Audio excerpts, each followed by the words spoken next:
Magandang oras po sa inyong lahat. Isang mapagpalang pagkakataon na naman ang binigay ng ating Panginoon upang tayo magsama-sama sa programang Oras ng Pag-aaral.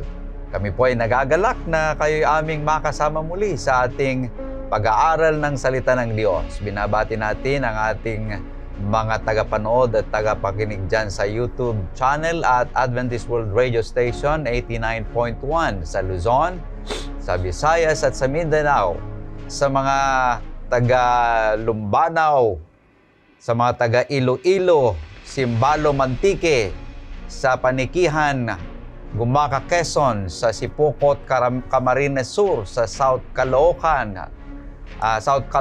District, sa Lucena City, sa Ojongan, Romblon, Oriental Mindoro, North Caloocan, Urdaneta, Pangasinan, Victoria, Sual, Pangasinan, sa Pasig City, sa Binangonan, Rizal, sa mga kapatid dyan sa Signal Village Church na si Brother Belford. Ngayon din, binabati natin ang ating mga taga-subaybay mula sa Ibayong Dagat dyan sa Toronto, Canada, sa UK, sa Tokyo, sa Japan, sa Prince George, British Columbia, Canada, sa Lodi, California, sa Melbourne, Australia, sa Pennsylvania, USA, sa New Zealand, sa Paris, France. Sana'y pagpalain kayo ng ating Panginoong Diyos. Sa programang ito, sama-sama natin bubuksan ang salita ng Diyos at pag-aralan natin ang mahalagang aral na makakatulong sa ating pananampalataya at pamumuhay. Ang ating hangarin na hindi lamang kalaman, kundi mas malalim pa sana na pagkakilala natin at higit pa sa pag-ibig sa pangako ng ating Panginoong Diyos. Sa ating paglalakbay ng ating pag-aaral ngayong oras na ito ay makakasama natin muli ang dalawang espesyal na panauhin natin na magbabahagi ng kanilang pananaw at paliwanag mula sa ating leksyon. Kasama natin muli si Pastor Marvin Diaz, ang Ministerial Secretary ng Northern Luzon, Philippine Union Mission. Kumusta kayo, Pastor Marvin? Mabuti po, Pastor Joles, Pastor Ray, sa biyaya ng Panginoon. Nais ko lang batiin si Brother Rena Danny Valdez, dyan po sa Alexandria, Louisiana. Sabi niya sa communication niya ay malamig doon, pero nanonood pa rin siya ang mainit na pabalita sa oras ng pag-aaral. So, magandang araw po sa inyo dyan. At aking ding pong binabati si General Arnie Emok. Yan, siya po ay retired na at still active in the work as missionary work. At si Pastor Bonifacio Itcoy. Yan. Yan po, yan ay nagsasama po sila dyan sa clinical pastoral education.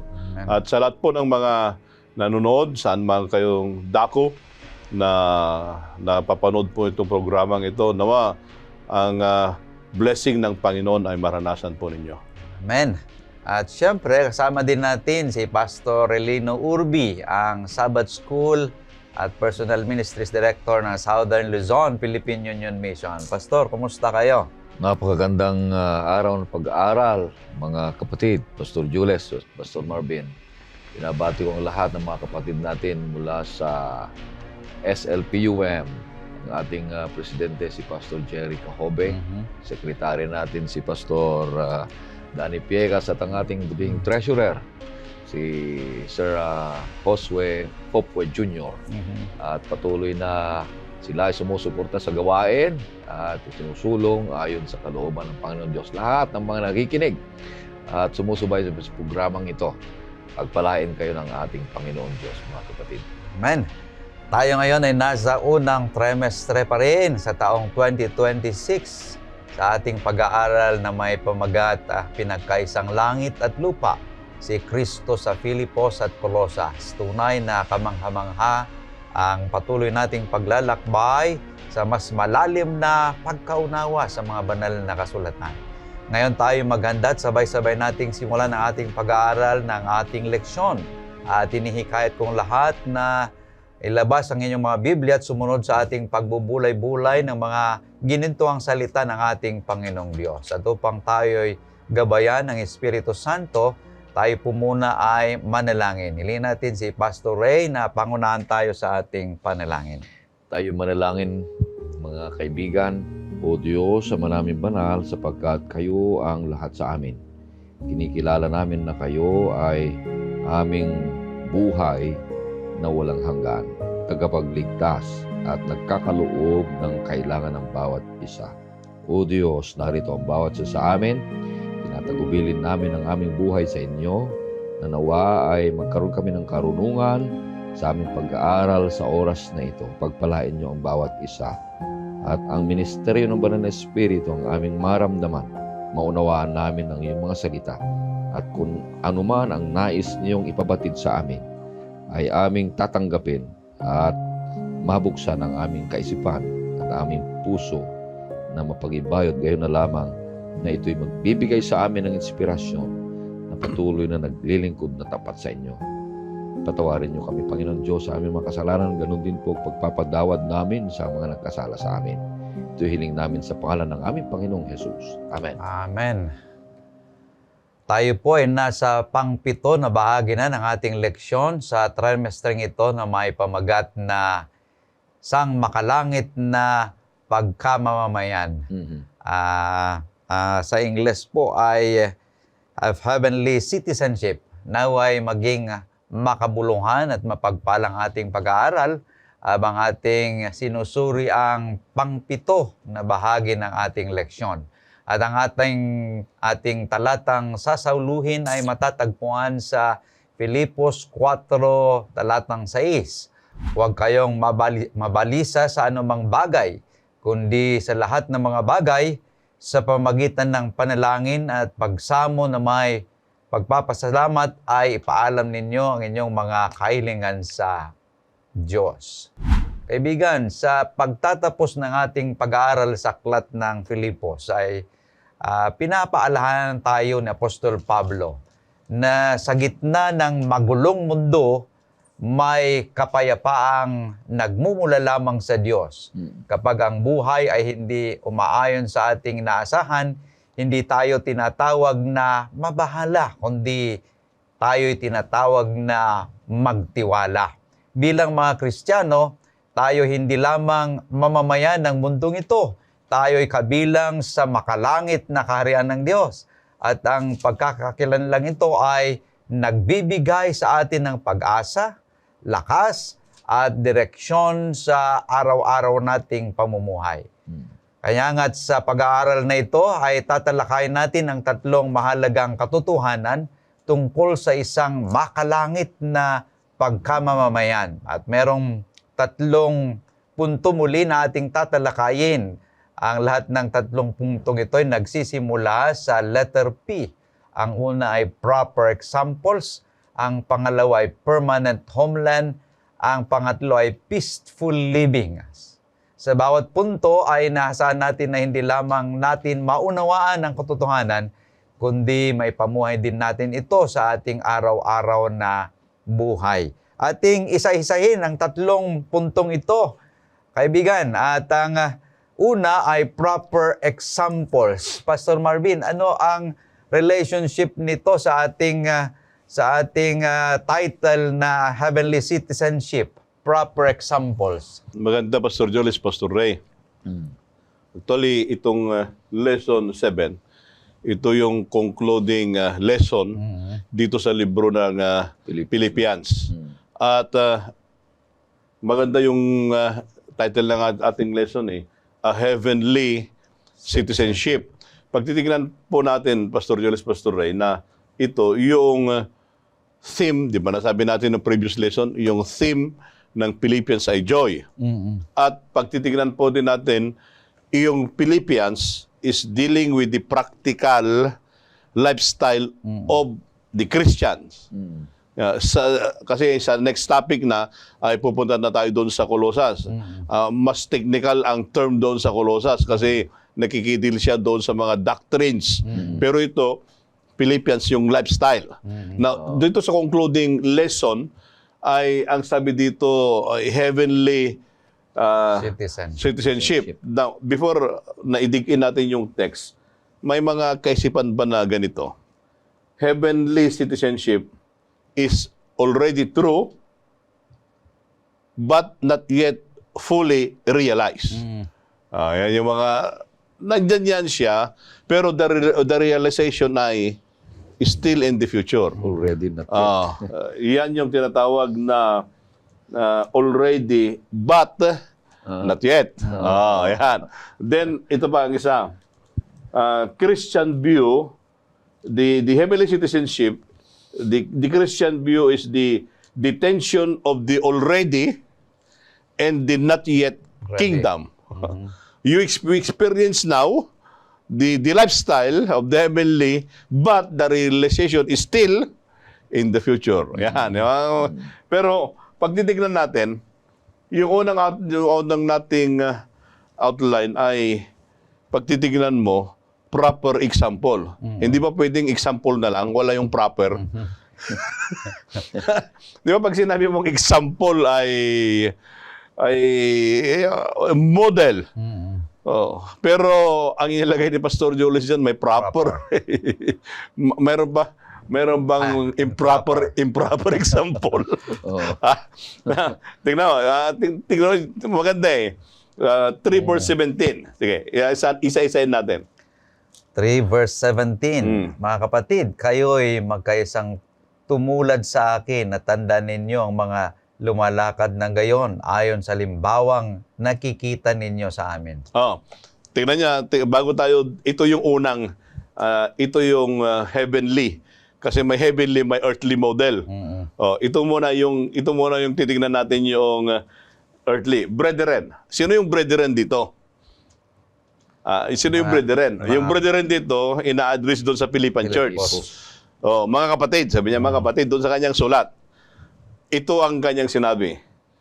Join in following my example. Para bang kanya na, sabi ni Pablo, gayahin mo ako. Yun din ang sinabi niya sa Korinto eh. Join in following my example. Pero yung kanyang example as he followed Jesus Christ. And note, maganda yun eh, note. Ano ba yung sa Tagalog yung note? Yung sabi sa English kasi, note, tandaan. Note, sabi niya, note. Tandaan niyo, note. Those so who walk as you have asked for a pattern. Ang sinasabi ni Pablo dito doon sa verse 17, join me in following my example. And those who follow the proper, I will choose the word there na ginamit ni Pastor Julius, the proper example. Yun yung una. Now, mayroon palang improper. Mayroon improper. Tingnan yung improper. Dito sa verse 18, nandito yung improper. Sapagkat marami ang mga lumalakad na siyang madalas kong sabihin sa inyo, at gayo'y sinasabi ko sa inyo na may pagluha na sila ang mga kaaway ng krus ni Kristo. Ito yung improper. Yung kanina, yung proper, ulitin natin na para masundan natin. Simple lang yung ating lesson. Yung isa, proper, sabi ni Pablo, gayahin niyo ako at yung mga iba na gumaya kay Kristo. Yung isa, itong improper naman na example, naniwala din sila sa Panginoon. Ngunit, naging sabi sa English ay, they are the enemies of the cross. Mayroon pala yung kaaway ng cross. Ano yung karakter ng mga kaaway ng cross? Ito, nilagay nila dito. Verse 19. Ang kanilang kahinatnan ay kapahamakan, ang kanilang tiyan ang kanilang Diyos, at ang kanilang kahihiyan ang kanilang kapurihan, na nakatuon ang isip sa mga bagay na makalupa. Ito yung mga enemy of the cross. Anong ahantungan nila? Their end is destruction. Yan, maliwanag yun sa verse 19. Their end is destruction. Yan yung una. Ibig sabihin nun, yung end of destruction, ito yung dinidiscuss doon sa previous lesson natin na they live in the flesh. Yun yung connection nito. Kaya ang end nila, destruction, because they are not living yung pamumuhay ni Kristo. Ang pamumuhay nila ay pamumuhay ng laman. Kaya N ay distraction. O, ang pangalawa, tingnan nyo doon sa verse 19 pa rin tayo. Whose God is their belly. Tiyan. Yung God pero hindi yung capital G to. Yung Diyos nila, kanilang tiyan. Parang mahirap yata yan. Kanilang Diyos-Diyosan nila yan. Ang sabi doon ay, ang Diyos nila ay yung kanilang tiyan. Ang priority nila ay is to satisfy themselves. Yun ang point doon. They satisfy themselves. Na instead of satisfying God, they are satisfying themselves. Kaya yun yung pangalawang karakter na whose God is their belly. They prioritize themselves first before God. Yun yung pangalawa. Then ang pangalo doon, whose glory is in their shame. Then anong nangyari sa kanila? Nakatuon sa bagay na Yung kanilang makalupa. isipan ay dito lang sa lupa. Pero sila ay lumalakad din. Nagamit bit-bit ang pangalan ni Kristo, ngunit sila ay enemy ng cross. Hindi. Matindi yun. Ito yung sinasabi ni Pablo. Nakita niyo yung dalawang comparison. Kaya yung nilagay yung una online natin doon ay proper example. Itong proper example na ito, they live the pattern of Jesus Christ. Ito yung tinatawag doon sa discipleship na discipleship by imitation. At yung pattern ay si Kristo. Ito naman isa ay improper example. Saan sila nakatuon? Yung attention nila Sarili. nakatuon lang sa earthly makalupa. things. Makalupa yan. Kaya iyon ay distraction. Kaya ito yung tandaan pa natin itong verses 17 to 18 to 19, ito yung jumping board doon sa ating susunod na outline diyan. Ito yung jumping board niya. Ito yung ibinigay sa atin na background bakit itong heavenly citizenship ay kinakailangan natin ito. Pastor Julius, Pastor Ray. Napakaganda ito. Itong sinasabi ni Pastor no 17, 18, 19, ito yung pinaka-isang buo ng talata, mga kapatid. Kung paano ang Apostol Pablo ay binabalaan ang mga taga-Pilipos na unang-una, ang wala nang ibang nagpapakita o kaya tao na kanilang sundan. Dahil wala naman si Kristo ay hindi naman nila nakita, kundi si Pablo ang kumakatawan kay Kristo na kanilang mismong literal na nakita, nahawakan, nakausap. Mga kapatid, kaya merong kapangyarihan o otoridad si San Pablo na magsasabi sa kanila na gayahin niyo ako na sa aking pamumuhay ay ginagaya ko o hinahalimbawa ko ang buhay ng aking Panginoong Jesus. Malaking hamon yan sa atin, mga kapatid. Tayo na nagtuturo, tayo na nagdidisipulo, tayo na nananampalataya, tayo na ating nananampalataya sa ating Panginoong Jesus na Adventista, ay maaari ba nating sabihin, tularan nyo kami, tularan nyo ako, kung wala ka namang ipapakitang mabuti na halimbawa. Kaya nga, mga kaibigan at mga kapatid, napakalakas at napakabisa ang sinasabi ni San Pablo na gayahin niyo ako sa paggaya ko sa aking Kristo sapagkat totoong kabuhayan niya ang ating Panginoong Hesus Kristo, mga kapatid. Merong isang panahon na ako'y nagsasalita, sabi ko ay tularan natin, tingnan natin si Kristo sapagkat siya ang nanguna sa ating buhay. Ano sabi niya, Pastor Julie? Sabi niya sa akin, pakita mo sa akin si Kristo at sundan ko kung nasaan. Sabi niya, ay napakahirap yun. Kaya kapatid, wala nga si Kristo sa atin ay nasa langit na. Kaya nga tayo ang kumakatawan sa Kanya. Tayo yung Kanyang mga saksi. Tayo yung Kanyang mga ambasador. Tayo ang kanyang mga representative, mga kapatid. Tayo ang kanyang mga alagad at disipulo, kagaya ni San Pablo. Kaya, kung hindi tayo, yan na, 18, kung hindi tayo nabubuhay kay Kristo, ano na ang tawag sa atin? Kaaway tayo ng cross. Mabutit hindi pinersonalize si San Pablo dito. Sabi niya, kaaway ko yung mga yan. Christ-centered pa rin si Kristo kahit yung mga kaaway niya o kaya umaaway sa kanya, Christ-centered pa rin siya. Pinapanalangin pa rin niya yung mga ito. Mahal na mahal pa rin ni San Pablo ang mga taong ito. Kasi distorted yung kanilang mga pananampalataya at kanyang mga tinuturo, mga kapatid. Mahal na mahal pa rin ni San Pablo ang mga ito, mga kapatid, ayon doon sa mga nabasa kong ano. Kaya lang sinabi niya, kaaway sila ng cross. At nagtuturo sila ng maling turo. At iba ang kanila. Ano ba bakit sinasabi ni San Pablo ito? Dumating na kasi ang hiwalayan o kaya yung dissension, division sa loob. Kaya itinuturo ito ni San Pablo. Pumapasok na kasi ang maling turo na kinokontra nila yung tamang turo na itinuro ni San Pablo. Ano ba ang mga turong mga ito, mga kapatid? Dalawa ito, yung mga Gnostics beliefs, mga kapatid. Belief ng mga Gnostics, mga ito. Una, yung ini-intellectualize nila at saka philosophy nila, yung mental assent nila, ang doktrina patungkol sa espiritu at ang katawan. Ang turo nila, ang katawan ay matter, evil yan. At ang espiritu, yun ang good. Sabi.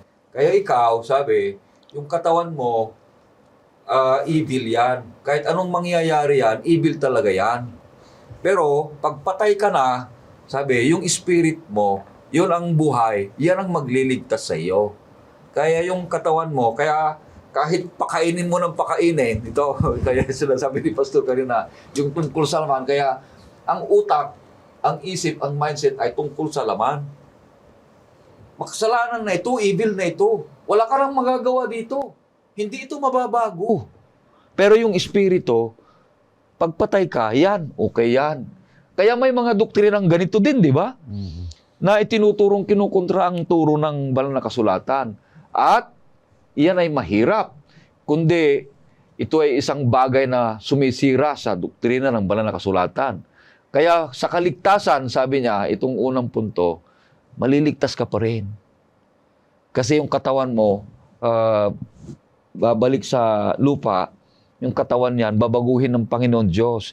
Pero yung espiritu mo, buhay yan. Yan ang ililigtas na.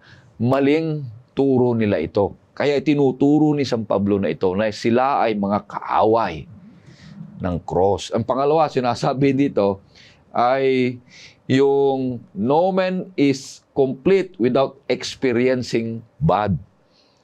Walang tao na magiging ganap kung hindi mo maranasan ang pinakasukdulan ng yung bad, yung kasamaan.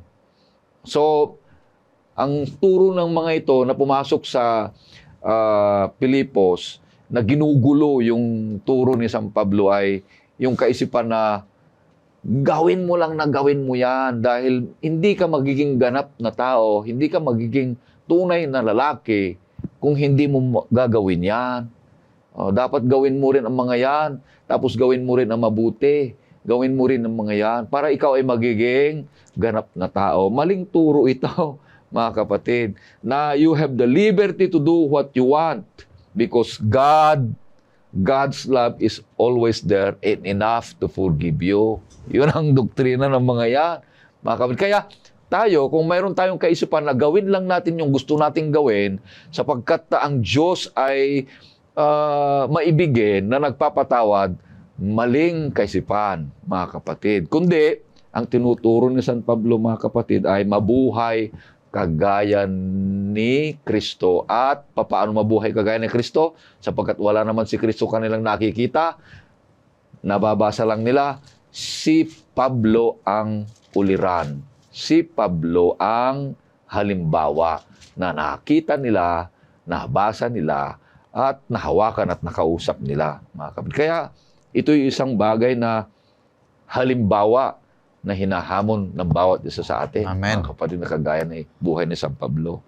Kaya gusto ko lang bigyan ng practical na leksyon itong ating sinasabi kasi ginagawa natin yung discipleship. At ang bawat binabautismuhan, binibigyan natin sila ng spiritual guardian, yung mentor nila.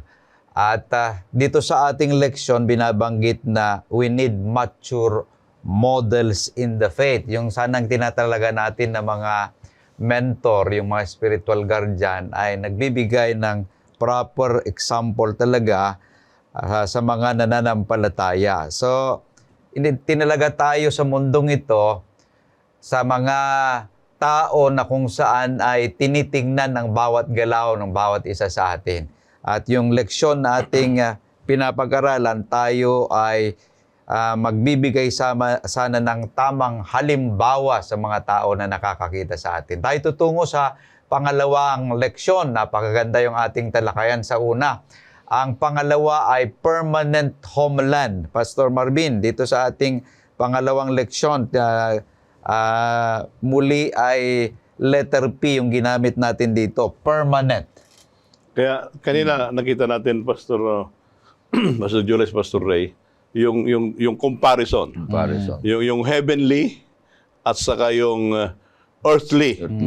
Yan. Pero both of them ay mga mananampalataya. Ang pinagkaiba lang yung focus. Kaya mayroong mission refocus. Makalangit at makalupa. Ang focus, yung isang focus ay makalangit, yung isa makalupa. But both of them were in the church.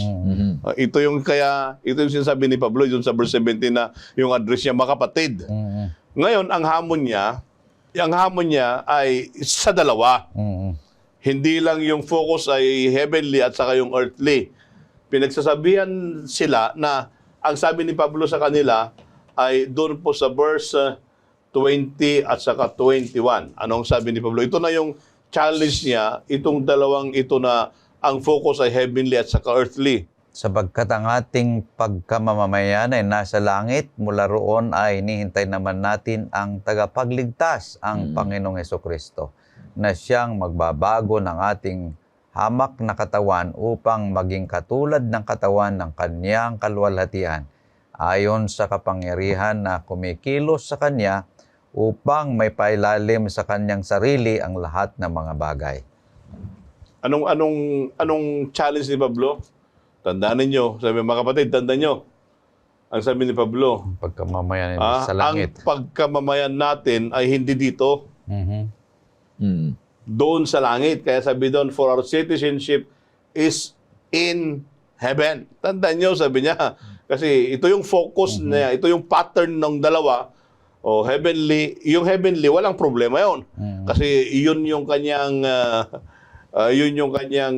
papuntahan talaga. Yung earthly. Kaya sabi ni Pablo, tandaan ninyo, especially those of you who are enemies of the cross, tandaan ninyo, sabi nila, tanggalin itong focus nyo na earthly things, tanggalin ito. Kasi mayroon tayong permanent homeland. Yan ang sinasabi ni Pablo. Our permanent homeland is in heaven, not here on earth. Yung challenge ni Pablo noon sa mga kapatid, sa mga taga-Pilipos, yun din ang challenge natin ngayon. Iba lang yung priority. Pero minsan, mga minamalang kapatid, at tayo din, we're not exempted of that one. Na nandun din tayo. Ano ba yung focus natin? Is it heaven or stay here on earth? Kaya, pag ang focus natin ay to be in the permanent home, dapat yung buhay natin ngayon ay na-shape na ayon sa citizenship papunta sa langit. Kung ang citizenship mo na gusto ay papunta ng US, pag Tagalog ka, matuto ka ng mag-English. English. para bang ganon. Oh, ibig sabihin noon, from here and now, kasi kung nakita niyo sinabi ko kanina, yung already and not yet, from here now, the conduct of heavenly character or heavenly lifestyle, gawin na ngayon. Kasi our citizenship ay doon sa langit na bayan. Hindi, mali yung kanta na, naririnig niyo ba yung kanta na sa langit ay wala ng beer, that's why we drink it here. Mali yun. Mali yun. Kaya hindi, dito pa ngayon, dito na ngayon, you practice now kung ano yung lifestyle doon sa langit. Kaya ang sabi ni Pablo doon, hindi lang yung ating citizenship in heaven. Ang sabi doon, which we eagerly wait for the Savior, the Lord Jesus Christ. Yung salitang eagerly. Sabik na. Ano ba sa pagkatagalog noon? Yung eagerly, anong sabi doon? Di ba itong eagerly adverb ito? Eagerly. Sabik na sabik. Mayroon ba tayong ganun na karanasan? Na while waiting to come our green card in heaven. Okay ba yung term natin yon, green card? Habang hinihintay natin yung green card natin sa langit, Citizenship. dapat yung ating experience ay eager tayo na muling makita ang ating Panginoong Hesus. Yun yung sinasabi ni Pablo. Na kasi minsan, sa katagalan na naghihintay, ang nangyayari para bang nawawalan ka na rin ng gana. Kaya ang emphasis ni Paul doon ay, we need to have that eagerness to wait for the coming of our Lord Jesus Christ. And that eagerness, dapat kinakailangan doon sa verse 21, there will be transformation. Pagbabago. Who will transform our lowly body. Yung transformation na to ay doon sa yung glorification, doon sa langit na bayan, yung physical natin yan. But, we need also to be transformed in the likeness of our Lord Jesus Christ. Kaya, ang sabi doon, according to the working by which He is able even to subdue all things by Himself.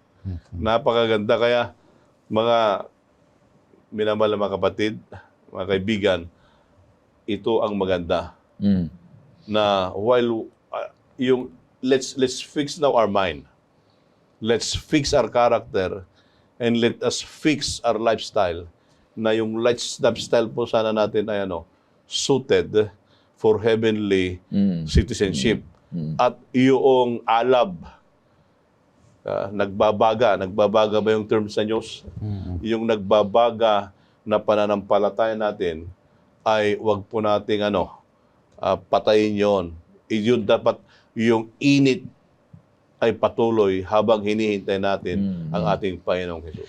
Sa akin dito sa ang nakikita ko, tinatanong ko ang aking sarili, bakit si San Pablo ay sinasabi niya na ang ating pagkamamamayan dito sa ating title ng leksyon ay nasa langit.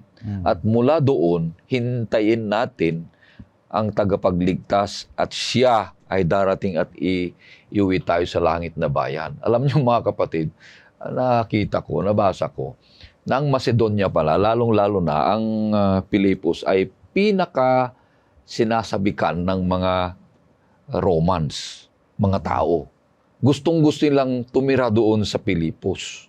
Sapagkat doon, ang mga nagre-retirong, nasabi ko, mga nagre-retirong mga sundalo, ang mga businessmen, ang mga professionals, doon ang gusto nilang lugar na tirahan.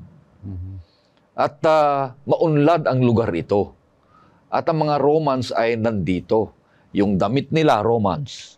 Yung pananalita, Romans. Yung mga pagkilos, Romans. Lahat yan, mga lugar, ay Roman country, Roman village. Kaya napakaganda, payapa ang lugar na iyon, mga kapatid. Kaya nga sabi, do what the Romans do dahil nandun ka sa lugar na iyon. Pag ikaw ay Romans, maalala nyo, si San Pablo noong siya'y gustong batuhin, gustong ikulong, gustong patayin ay, ako din ay taga-Roma, ay natakot ang mga tao sa kanya. Lalong lang ng mga sundalong nag-iipit sa kanya. Bakit? Ay ang Roma ay delikado. Sapagkat kung ano ang utos, kung ano ang batas-batas, yan ay isa sa mga magbibigay ng kapayapaan sa Roma. Dahil ang Pilipos ay napakagandang lugar para tirahan. Ngunit, sabi ni San Pablo, hindi dyan tayo titira. Sapagkat sabi niya, you are citizens of heaven and you must conduct yourself and must match your citizenship in heaven. Sabi ng ating apostol. Kaya, ang isang magandang balita dito, mga kapatid, ang ating lugar na kinalalagyan ay hindi lugar na permanente. Oo, nakakaramdam tayo minsan ng mga lugar na magagandang masasarap na tumira, di ba? Gustong-gusto nilang tumira minsan sa Baguio kasi malamig. Yung gustong-gustong tumira sa Lipa. Yun yung mga gustong lugar na sa Mindanao. Mga lugar na payapa, at sagana, at ang kultura ay maayos, at maunlad na lugar. Pero yung lugar na yon ay hindi nagbibigay ng kapayapaan, na lubusan, o kaya kontento sa mga lugar na yon. Sapagkat alam nyo, ang buhay na payapa na sinasabi dyan sa versikulo 4, na sinasabi ni San Pablo, kung paano tayo mabuhay na may kapayapaan. Sabi niya sa 4:4, ano yung sinabi niya, Pastor? Magalak kayong lagi sa Panginoon. Muli kayo, kung sasabihin, magalak kayo. Oh, yan. Sabi niya. Magalak kayo. Kung aking sasabihin, natutunan niya. Sabi niya dito, mga kapatid. Yung versikulo 11 pala, dito sinasabi niya, 4:11. Hindi sa nagsasalita ko dala ng pangangailangan sapagkat aking natutunan ang masiyahan sa anumang kagalakang aking kalagayang aking kinaroroonan. You see? So, yung pagiging payapa, yung pagiging masaya ay matutunan mo. Hindi ito isang iglap, kundi matutunan mo kay Kristo ang magiging payapa ng iyong buhay sapagkat magiging kalmado ka kung na kay Kristo at magiging payapa ang iyong buhay, sabi niya. So, you choose to be joyful and you choose to be peaceful and you must choose to be, sabi dito, calm at ang isip ay yan yung magkokontrol ng ating buhay, ang ating sasabihin at ating pagkilos.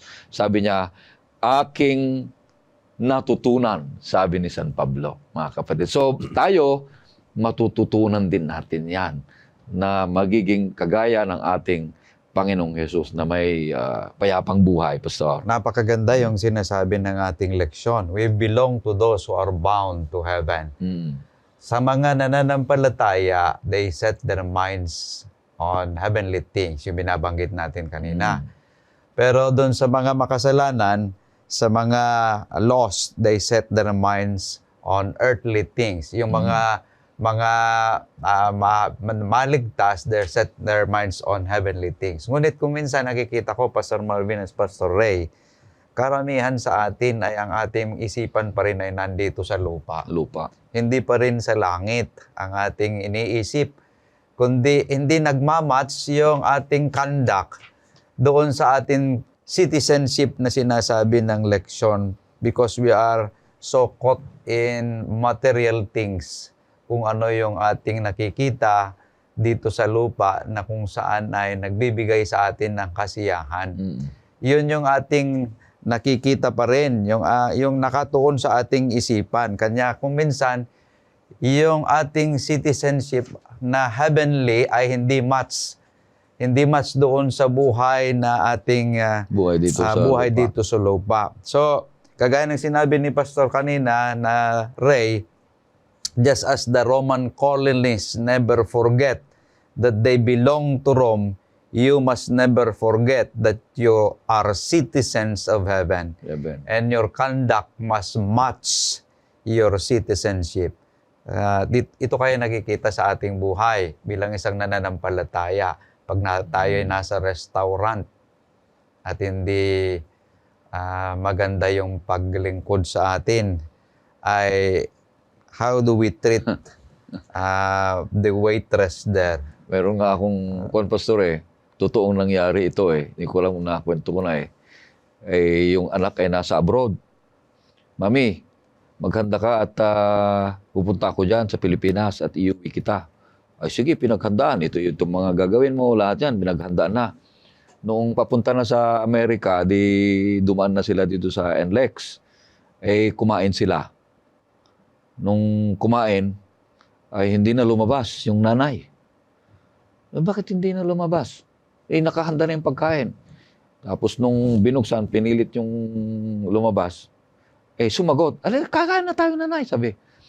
Sabi ng matanda What? What did you say? Sabi, Ilocano, Pastor Marvin. What did you say? Sabi, anong ginawa nyo kay nanay? Bakit nag-i-English na? Hindi ko alam sa iyo kung anong sinabi mo sa kanya. Tapos kumain na tayo. What is our viand? Sabi daw, what is our food? So tinanong daw kung anong gusto. I like burger, sabi. Burger na. Ayaw na ng pinakbite. Ayaw na ng pinakbite. Tapos nung lumabas, sa katanghalian ng araw, naka-jacket na. Abay, sabi, nag-i-English na, burger ang gusto, naka-jacket. Bakit? Itinuro pala sa kanya nung anak, nanay, dito sa Amerika, ay English ang salita. Yung sabi ni Pastor Marvin. English ang salita. At ang pagkain dito ay mga burger na, mga tinapay. At malamig dito, nanay. Kaya nung paglabas ng matanda, nag-i-English na, nandito pa lang sa Pilipinas, papunta pa lang sa Amerika, nag-i-English na, naghahanap na ng burger na pagkain, naka-jacket na.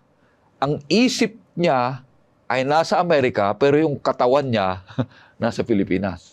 So, ganun sana ang atin. Ganun sana ang buhay natin. Mga kapatid, citizenship natin.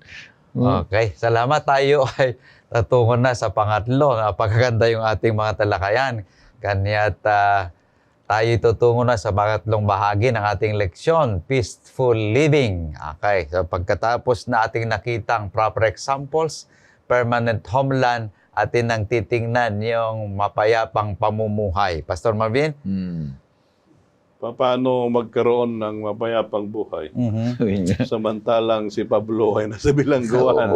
Paano niya, how did he coin the idea na peaceful living while he's still in the midst of suffering?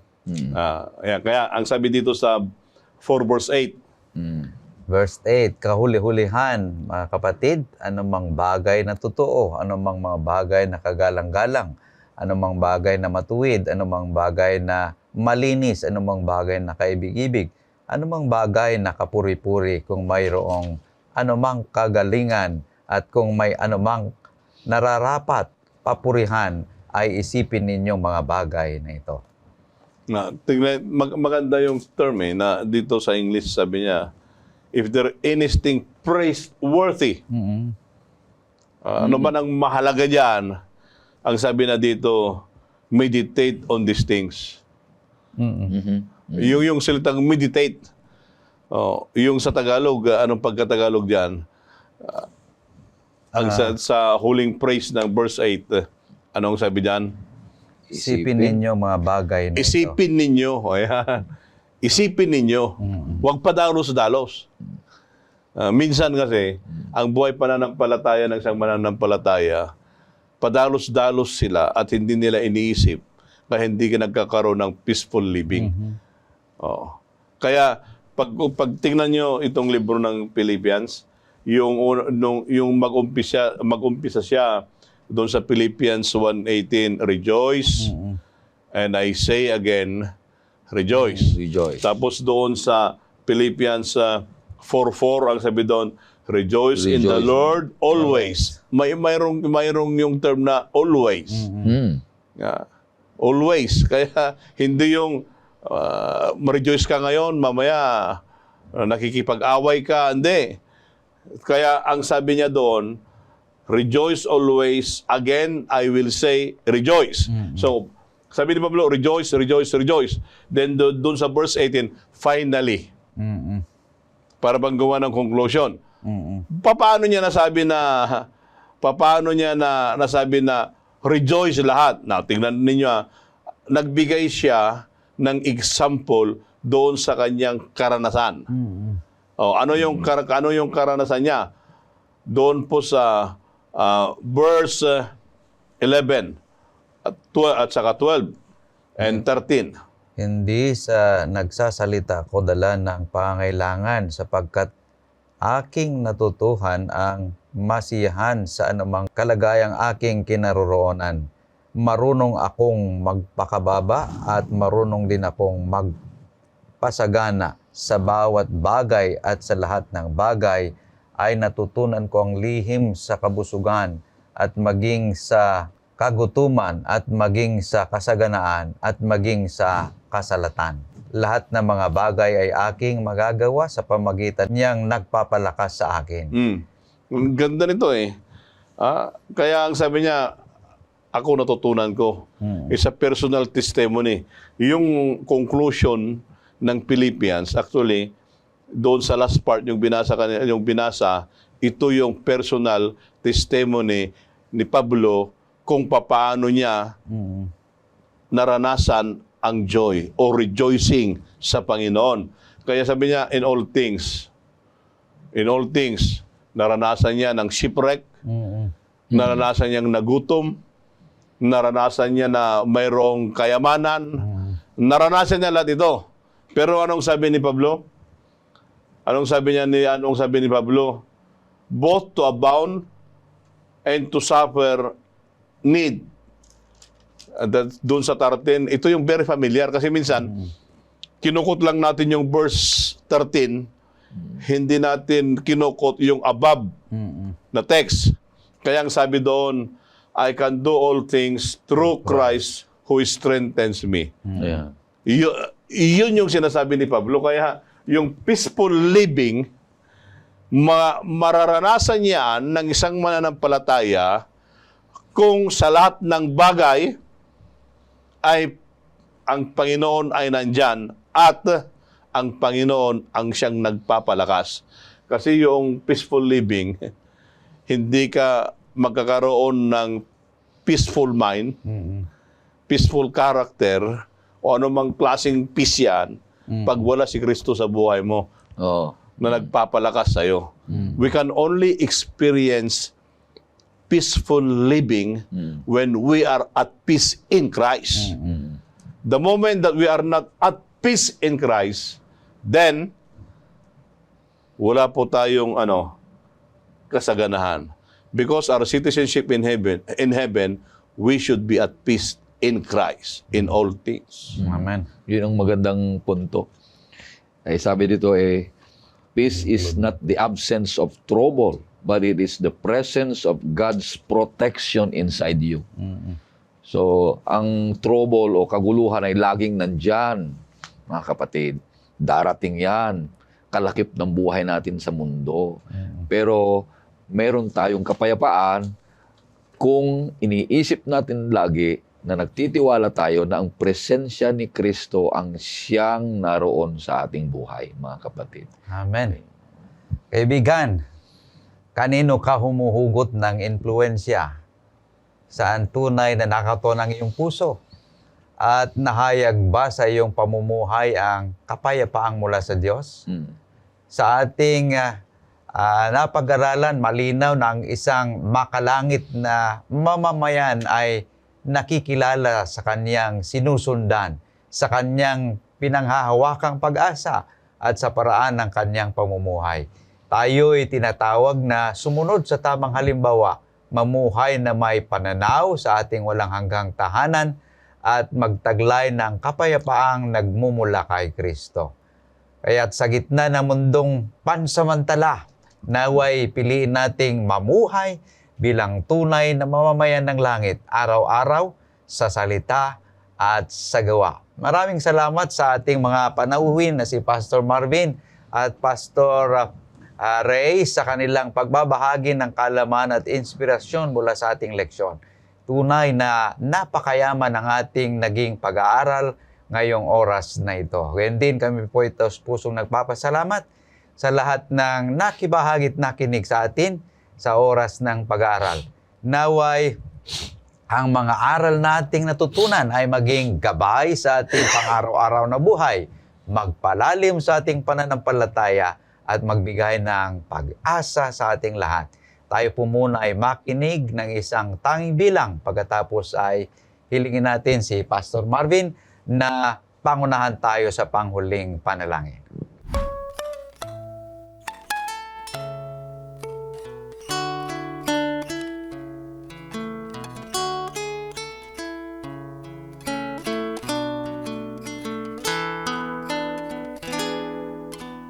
Itong ating mundo ay hindi ang ating tahanan, pagkat tayo ay manlalakbay lamang. Ang ating ngang tahanan ay doon sa langit, inihanda ng ating Diyos Ama. Kaibigan, ano ang iyong kinawiwilihan dito sa lupa na puno ng kasalanan? Laging may kalungkutan at kabiguan. Kaibigan, hindi ito ang tunay nating tahanan. Tayo na sa langit na magandang tirhan, dooy wala ng hirap na ating mararanasan. Halina't sumama sa langit, kasama si Jesus sa langit na tahanan.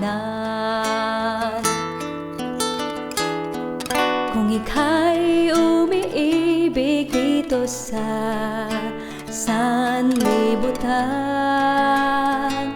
pagkat yaman mo ay higit pa sa iba.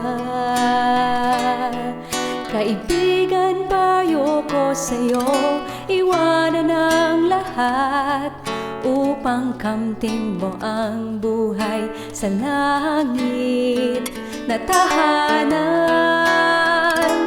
Tayo na sa langit na magandang tirhan, dooy wala ng hirap na ating mararanasan. Halina't sumama sa langit, kasama si Jesus sa langit na tahanan. Tayo na sa langit na magandang tirhan, dooy wala ng hirap na ating mararanasan. Halina't sumama sa langit, kasama si Jesus sa langit na tahanan. Halina't sumama sa langit, kasama si Jesus sa langit na tahanan. Kasama si Jesus sa langit na tahanan.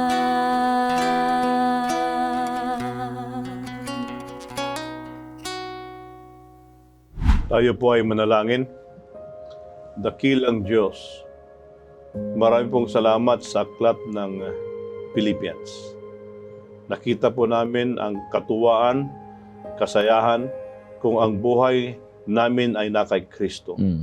Panginoon, ang aming citizenship ay nasa langit. At bigyan niyo po kami ng eagerness habang kami naghihintay sa pagdating ng aming Panginoong Yesus. Panginoon, nawa ang bendisyon ay maranasan ng bawat isa po sa amin na nanonood man sa programang ito o nakikinig. Nawa ang magandang balita ay maging karanasan nila sa buhay nila bilang isang mananampalataya. Marami pong salamat sa pagdinig sa aming panalangin sa pangalan ni Jesus. Amen. Amen. Kaibigan, huwag po ninyong kalimutang muli tayong magsama-sama sa susunod na edisyon na ang Oras ng Pag-aaral. Hanggang sa muli, ako po ang inyong kapatid, Pastor Jules Bermudez. Naway ang biyaya at kapayapaan ng ating Panginoong Diyos ay suma sa ating lahat.